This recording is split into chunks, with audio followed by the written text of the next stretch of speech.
So hi guys, this का welcome back to another video of the channel. तो आज की वीडियो में हम बात करने वाले हैं 1 लाख रुपीज़ के अंदर आने वाले काफ़ी भयंकर, जो आपको काफ़ी अच्छे लेवल की 1080p 1440p गेमिंग और साथ ही में स्ट्रीमिंग कराने की कैपेबल है। और अगर आप उस वाले पीसी से प्रोडक्टिविटी टास्क करना चाहते हो तो आप आराम से कर सकते हो। तो आज की वीडियो में हम इसी वाले पीसी के बारे में बात करेंगे। तो चलो इस वीडियो को शुरू करते हैं।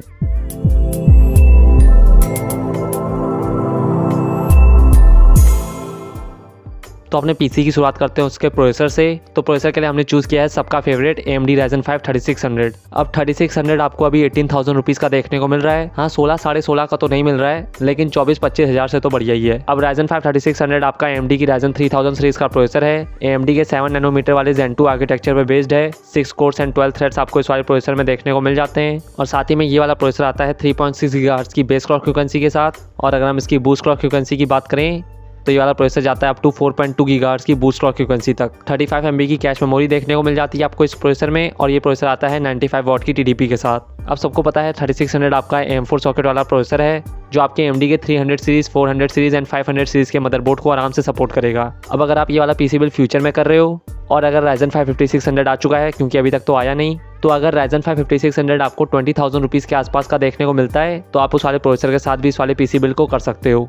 और जाहिर सी बात है 3600 से तो आपको अच्छी परफॉर्मेंस देखने को मिलेगी Ryzen 5 5600 में। और साथ ही में Ryzen 5 3600 के साथ आपको AMD का स्टॉक रेट स्टेल्थ कूलर भी देखने को मिल जाता है। और इस वाली वीडियो में हम इसी स्टॉक कूलर को यूज़ करेंगे, क्योंकि अपने पीसी बिल्ड की प्राइस को लो रखने के लिए हम कोई भी आफ्टर मार्केट कूलर का यूज़ नहीं कर रहे हैं अपने CPU के लिए। लेकिन अगर आप चाहो तो फ्यूचर में कोई भी अच्छा सा आफ्टर मार्केट कूलर लगा सकते हो अपने CPU के लिए, चाहे वो कोई एयर कूलर हो या फिर AIO हो। आप कोई सा भी आफ्टर मार्केट कूलर लगा सकते हो अपने बजट के हिसाब से। ओवरऑल Ryzen 5 3600 आपका काफ़ी भयंकर मिड रेंज प्रोसेसर है, चाहे गेमिंग हो या फिर प्रोडक्टिविटी, ये वाला प्रोसेसर आपका काफ़ी अच्छे से साथ निभा देगा। तो ये तो हो गया हमारा प्रोसेसर। अब बात करते हैं अपने मदरबोर्ड के बारे में।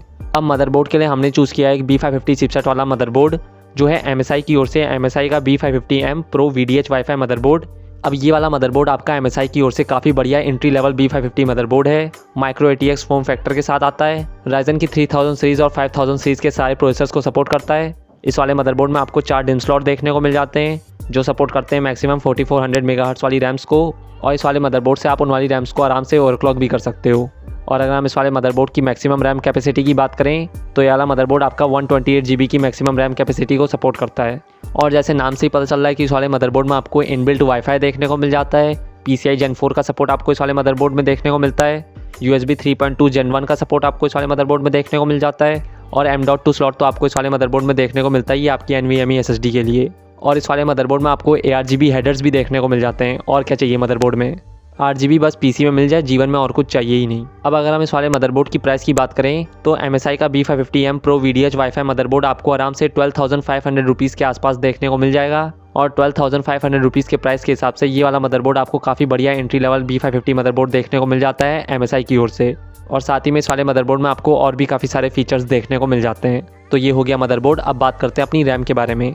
अब अगर हम रैम की बात करें तो रैम के लिए हमने चूज़ की है टीम ग्रुप की ओर से T-Force Delta RGB DDR4 8 GB की 2 स्टिक 3200 MHz वाली रैम किट, मतलब कि टोटल में डुअल चैनल में 16 GB, जो आती है CL16 टाइमिंग के साथ। और ये वाली रैम आपको 3 कलर वेरिएंट्स में देखने को मिल जाएगी, वाइट, ब्लैक और टफ सीरीज़। और अगर हम इस वाली रैम किट की प्राइस की बात करें तो T-Force Delta RGB 8 GB की 2 स्टिक 3200 MHz वाली रैम आपको 9,000 रुपीज़ के आसपास देखने को मिल जाएगी।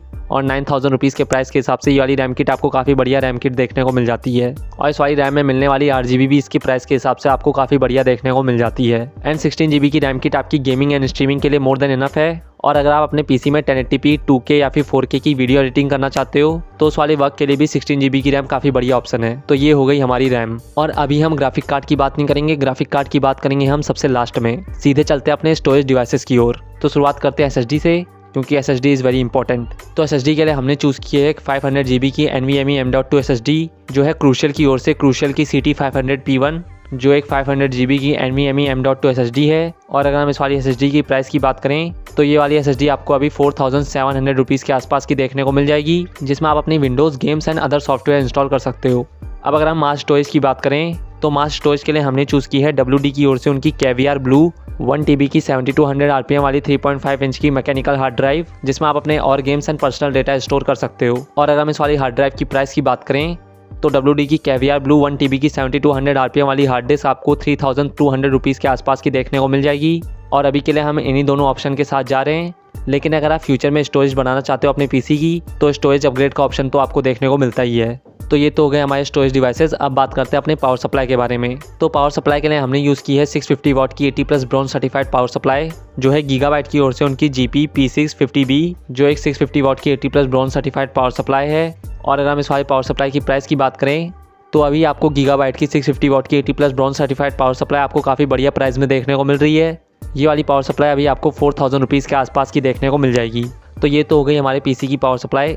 अब बात करते हैं कैबिनेट के बारे में। तो जैसे मैं हमेशा ही बोलता हूँ, कैबिनेट आपकी चॉइस है, जो भी कैबिनेट आपको अच्छा लगता है वो आप अपने पीसी में यूज़ कर सकते हो। लेकिन अगर हम इस वाले पीसी बिल्ड की बात करें तो इस वाले पीसी बिल्ड के लिए हमने चूज़ की है सिल्वर स्टोन की फेरा R1 प्रो, जो अपने प्राइस के हिसाब से काफ़ी भयंकर कैबिनेट है, क्योंकि ये वाला कैबिनेट आपको खाली 5000 रुपीज़ के आसपास का देखने को मिल जाता है। और 5000 रुपीज़ के प्राइस के हिसाब से इस वाले कैबिनेट में आपको काफ़ी भयंकर फीचर देखने को मिलते हैं। तो पहले तो सिल्वर स्टोन का फेरा R1 प्रो आपका मिड टावर कैबिनेट है, और साथ ही में इस वाले कैबिनेट में आपको 4 प्री इंस्टॉल ARGB फैंस देखने को मिल जाते हैं 120 mm के। 3 फैन आपको फ्रंट में देखने को मिलते हैं और एक फैन आपको रेयर में देखने को मिलता है एग्जॉस्ट के लिए। और इस वाले कैबिनेट के फ्रंट साइड में आपको पूरा मैश डिजाइन देखने को मिलता है, जिसकी वजह से इस वाले कैबिनेट में आपको काफ़ी बढ़िया एयर फ्लो देखने को मिलेगा। टेम्पर्ड ग्लास और PSU शॉट तो आपको इस वाले कैबिनेट में देखने को मिलता ही है, लेकिन और भी काफ़ी सारे भयंकर फीचर्स आपको इस वाले कैबिनेट में देखने को मिल जाते हैं इसके प्राइस के हिसाब से। मतलब कि सीधी बात यह है कि 5000 रुपीज़ के प्राइस में ये वाला कैबिनेट आपको काफ़ी भयंकर देखने को मिल जाता है। अब सिल्वर स्टोन का फेरा R1 प्रो आपको 2 कलर ऑप्शन में देखने को मिलता है, एक है ब्लैक और एक है वाइट।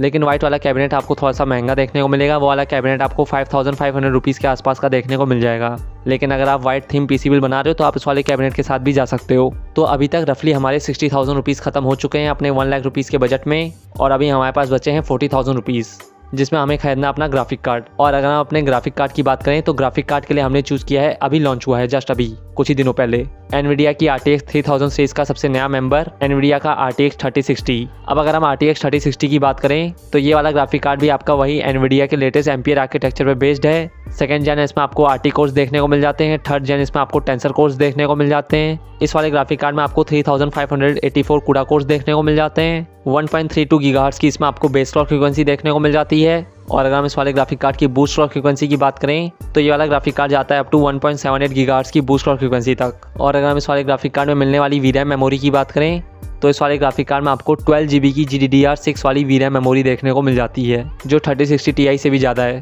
क्योंकि 3060 Ti में आपको खाली 8 GB की GDDR6 वाली VRAM देखने को मिलती है।